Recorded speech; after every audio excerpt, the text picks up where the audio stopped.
Even if you don't do 360 feedback, I would highly encourage you to have the kind of relationship with your employees where you can sit them down and say, you know what, I want your honest feedback. I want to be a better leader of people. My goal is to be a great leader, and I need your help. I need to be aware of my strengths and my weaknesses. I need to know from you what you think my biggest strength is. Please tell me what you think it is. And listen to it. And also say, and I also want you to give me at least one thing that if I could change it would make me a better leader in your eyes. What would it be? And don't let them off the hook.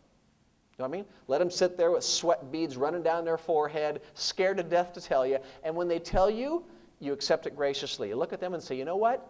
Thank you so much for doing that for me. I appreciate that. If you do that, they'll be more open to come back to you on a regular basis, which means, again, you have now taken one step towards being a great leader. The next one is self-management. Now, see, I don't think we should manage people, but the one person that we should be managing is ourselves. That is okay.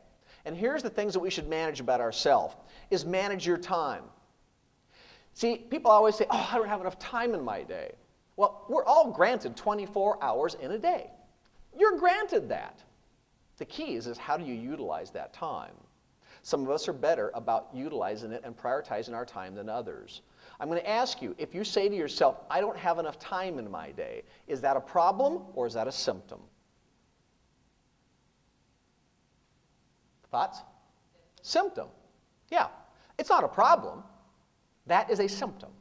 If you're driving down the freeway out here and your car breaks down on the freeway, that is not a problem. It feels like it, but it's not. That is a symptom. The problem is your motor's now broke down because you forgot to put gas, oil, water, you forgot to do something or whatever, but it's broke. That's the problem. When I have an organization call me up and say, Brad, we got really high employee turnover, I say, okay, symptom. What's your problem? And they go, no, that's the problem. I go, no, that's a symptom. Normally the problem is leadership, poor leadership. When someone calls me up and says, Brad, our sales dropped last month. We don't know what happened. Can you come out and give us a motivational speech? I went, no. You got a symptom. We have to address the problem. It doesn't do any good to throw Band-Aids over it. Let's find the problem and fix it. It's like the world of chiropractics. If your hand sometimes is tingling or hurting out here, it's not your hand. The hand's the symptom. The problem is your back's out of alignment. So I'd like you to think differently about the world going forward, whether there's problems and whether there's symptoms. The lack of time is a symptom. You need to sit down and actually take a real look at why the problem exists. And a lot of times it's poor time management. You are the conductor. Employees are going to follow your tempo, whether you like it or not. I mentioned this earlier. When you walk into your environment, whatever it is, your office, you actually have a baton in your hand. You don't know you do, but you've got this going on, and you're trying to create a rhythm. You're not actually intentionally doing it, but it's happening because you're creating the rhythm based on what the employees saw when you walked in the door. If you're moving slow and lethargic, guess what you just did to your environment? You just pulled them down. If you walk in the door and you've got a good tempo going and you're smiling and things are going good, you'll pull them right along with you as well. They're watching the baton. The baton is sometimes your face. See, when you walk in the door, you may not realize it, but what they do is they look right at your face to find out, are they going to have a good day or not? And it's sometimes by what they see in your face. If you are smiling, they go, oh, thank goodness, might be a good day. I'd like you, this is one of the things I talk about, be aware of your surroundings. When you walk into the door of your office or when you walk into your work environment, I'm going to encourage you to do what I call lights, camera, action. Grab the door handle and realize when you walk over that threshold, you now have the baton in your hand. When you open up the door, I'd like you to put a smile on your face so that when you walk into that environment, you can create a less stressful environment. You can probably set a tone of everybody's going to go, oh, they're in a good mood today, thank goodness. And all of a sudden, you'll bring people up. See, your job is a battery charger. That's what it is. When you walk into the door, you are paid as a leader of people to walk into your environment and to walk in and give your people energy and give them a good day. It does absolutely no good to do anything other than that. I always get a kick out of leaders that they might miss their sales goals for the month. They have a sales contest, they have something, and they don't make it. They get beat by somebody else. The manager walks in the door the next day, looks at his employees and goes, And what good did it do? All you did now is you're going to lose the next month contest because you've drug all your employees right to their knees again. The key is, what are you willing to do? What are you willing to give up emotionally, your ego or whatever it is, in order to inspire and motivate people?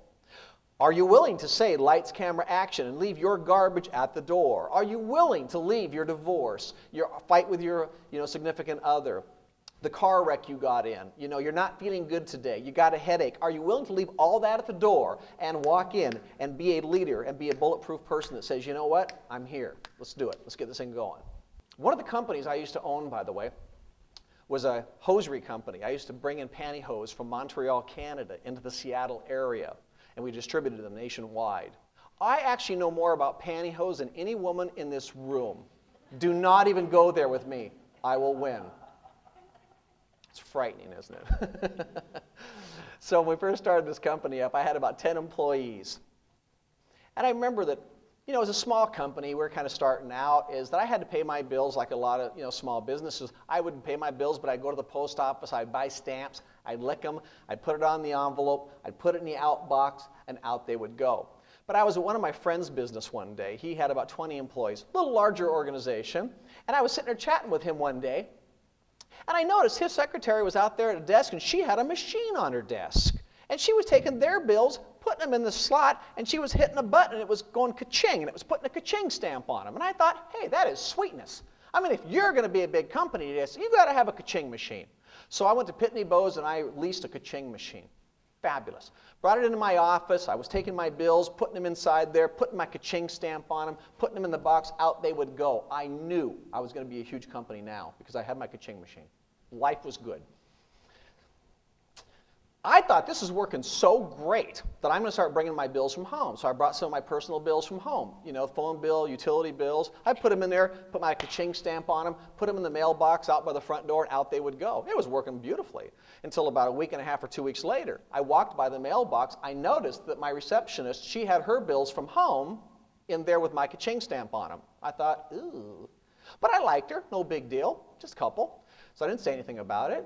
Week after that, I walked by there. All of a sudden, I could see the guy in the mailroom. He had all his bills from home in there as well. Another week later, everybody else started to get the hang of it, started having their bills from home. I will tell you, right around Christmas time, when Christmas cards started coming out, it got really ugly. Machines working full time.